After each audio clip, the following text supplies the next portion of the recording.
already at the destination. Suppose we take the perception of seeing, eyes, the power of the eyes, the perception of seeing. What is the fulfillment for the eye? The eye has to reach the object, or the rays, light rays have to come from the object and fall into the eyes. Either way, the contact has to be made between the eyes and the object. And once the contact is established, and once the object registers itself in our mind through various organs, through various body parts, it goes to the brain, and then the picture is registered, then we see the object. If the object is to be taken as the final destination of eye, then even before the eyes would reach there, it's already permeated by Atman. And the eyes reach there, the object, and the eyes can only show us the physical aspect of the object. The real essence of the object, which is Atman, because even in an inanimate object, Atman exists as existence. That aspect of Atman cannot be revealed by the eye. So, even when the eyes reach the object, and when the physical form of the object is registered in our mind, even then the eyes fall short of the destination, in the sense that Atman, which already permeates the object, is not made visible by the eye. Either way, take any sense organ for that matter, howsoever fast the organ, sense organ, the sense of these are called organs of knowledge. These jnanendriyas, howsoever efficiently the jnanendriyas do their work, howsoever fast they run, they cannot catch up with the Atman. Because the Atman is already there. It has already reached the destination, or rather, it is there through and through in everything that we can perceive through our senses of knowledge, organs of knowledge. So there again, Atman stands in front of all of that. Tad dhavato anyanatyedi tishtat. Tat tishtat. Atman, again we go back to the first word, unaged. It doesn't move.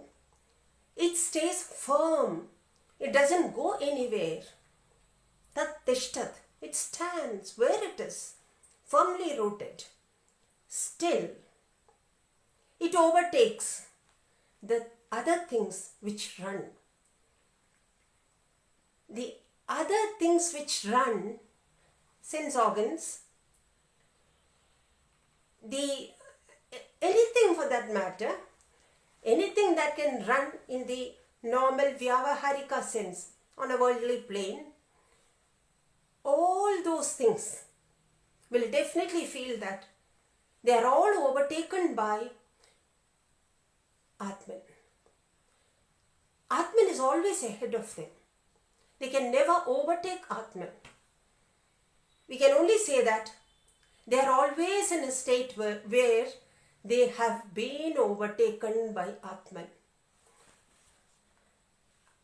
Tasmin apo madarishva dadhati. We know that everything in the universe moves by some kind of force. And the basic unitary force, we call it prana. Here Madarishwa means prana. All the things in the universe, they are energized by prana. Prana makes things move. Prana also distributes the work to each and every thing in this phenomenal world. The sun shines. It is prana that makes the sun shine. Water flows. It is prana that makes the water flow. Prana has distributed the work. The work of shining is given to sun in the sky and fire. Here on the earth it is fire. The work of flowing, fluidity, is the dharma or characteristic of water. It is prana that has assigned the duty and effected a division of work and maintains everything in balance. This prana, Madarishwa, this prana itself is energized by Atman. The prana moves in Atman. The prana cannot move beyond Atma. It is within the ken of Atma that prana moves. When we speak of limits of Atma, ken of Atma, we are all resorting to very, very substandard expressions because we don't have anything else to say about this. It's so very difficult to explain this. So, even the Rishi is resorting to a kind of mystic language, a very highly poetic language. And Rishi with all his intuition does it, and then it looks beautiful. And when we ordinary beings try to analyze it and then explain it, there will be a situation where the words of explanation would be vaguer than the thing explained. This is what happens. So we have to leave a margin for all kinds of defects in explanation because the Rishi is describing something which is beyond explanation. Again, let us repeat what we have been harping upon.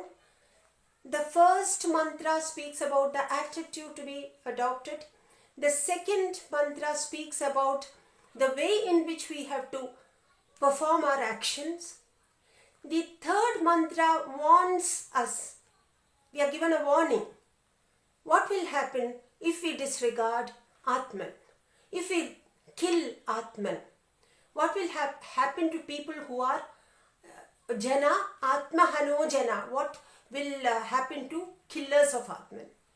And from the fourth mantra, fourth, fifth, sixth, seventh and eighth, 5 mantras, the Rishi tries to give us an idea of what exactly the Rishi means when he says killers of self. Then the Rishi has a responsibility to explain what is self.